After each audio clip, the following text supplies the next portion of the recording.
I think I'll just quote Margaret McQuigg Johnston, who said that Canadians don't want to be driving cars made by slaves. Would you agree? Of course.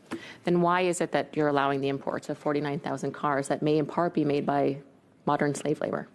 大家好，我是小满。今天我们来看一段堪称现实主义教育课的加拿大议会听证会实录。视频中激烈交锋的两位分别是保守党议员拉凯尔·丹乔与加拿大现任工业部长前外长梅兰妮·乔利。面对1年前刚对中国电动车加征110%关税，如今却转头允许近5万辆进口的质疑，乔利部长的一句大实话彻底扯下了西方政治正确的遮羞布。这是为了保护我们的农民和渔民。当傲慢的意识形态撞上本国经济的南墙，当美国老大哥的关税大棒挥向盟友，加拿大的政客们究竟有多分裂？一起来看原片。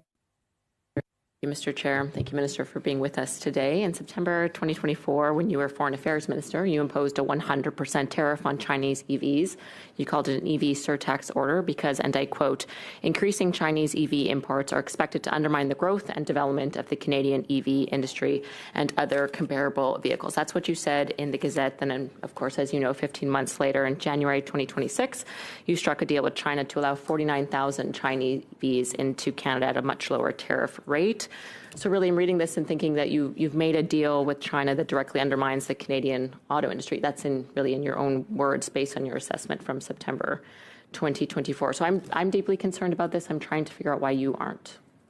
Well, things happened since and the trade war started. And our North American market was disrupted by 25% tariffs. In order to make sure that our farmers, including in Mr. Falk and Ted's writing, would be able to continue to export their canola to China, and also our fishers in Atlantic Canada be able to export their produce to China in exchange of a small 2.6% quota of EVs coming from China. And that is similar to the 2023 contingent of cars. Thank you, Minister. It's actually not small when you compare to how many EVs overall were sold in 2023. It's not small at all. In fact, it represents quite a large percentage of EVs sold in Canada before you put that tariff on them. But you mentioned again that bringing them in would put unwarranted downward pressure on pricing, challenging the profitability of Canadian producers and reduce choice by crowding out other imports. So again, I'm just not clear how this is good for competition in Canada when you're importing a heavily subsidized car that we can't hope to compete with. How does this help our auto sector? Well, you know, when you look at it, the cars that have been coming in are mainly Teslas, Polestars made by Volvo, Ford. So that's just a reality because the Western OEMs, so Western car makers, have also joint ventures and have been producing in China as well.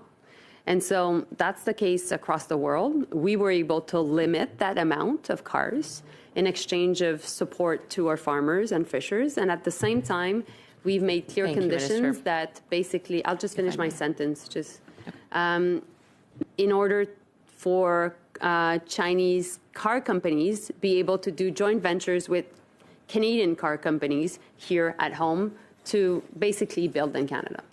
Again, a year and a half ago, you said in black and white that this was going to undermine our Canadian auto sector. And now here we are, you're bringing in almost 50,000 annually.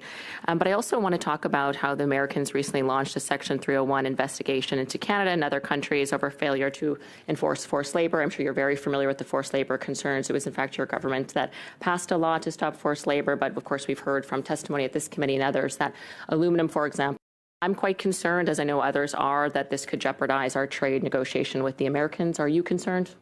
We have applicable laws regarding forced labor. We have an entire regulatory process. We have a private members bill that passed a couple of years ago that is applicable, and we'll follow it.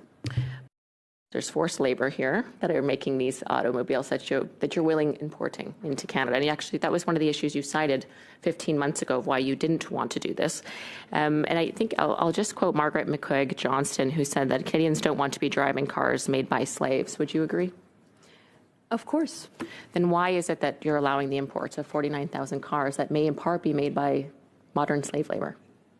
First and foremost, what we will do is when it comes to forced labors, we will address that through legislation, period. And my colleague that is in charge of public safety is in charge of the CBSA. And they need to do their job first. Second, when it comes to protecting our auto workers, because I think that's your point, our auto workers are protected in this deal because there are 3 conditions for any joint ventures with Chinese auto companies. First, labor standards. Second, making sure that we protect our localized supply chain. And at the same time, third, it's the entire security of the software. So we have an entire approach that is very holistic that will be protecting auto workers while bringing in really good technologies. And at the same time, what we want is affordability. I know that the Conservative Party, as the Liberal Party, as the Bloc Québécois, we're all in favor of affordability. These cars will be affordable. Thank you. I hope you're right, because as you know, the Americans have threatened a 25% tariff on all goods if they find a country such as ours is importing I think when it comes to the Americans, labor. dear colleague, we're quite we don't concerned need to that these actions are going to allow it to get worse. But I'll go to my last question, if I may. Certainly regarding security concerns, I also know you're familiar with this. Electric vehicles, like other vehicles, are able to have a lot of our data, our GPS location. They sync with our phones. Are you comfortable with the Chinese government having access to that information from, say, yourself if you drove one of these? Well, when it comes to also the security of software, my colleague Minister of Transport is working on a regulatory framework when it comes to protecting people's data in their cars. So I'll make sure that I'll work with him to improve that regulatory framework and also protect Canadians. That needs to be done and before we brought them in, I just wanted to answer the question regarding the threats by the Americans to our auto workers. We won't accept them, and we won't be threatened. Period. It's not just our auto workers, it's all of our goods. Thank you, Madame Dancho.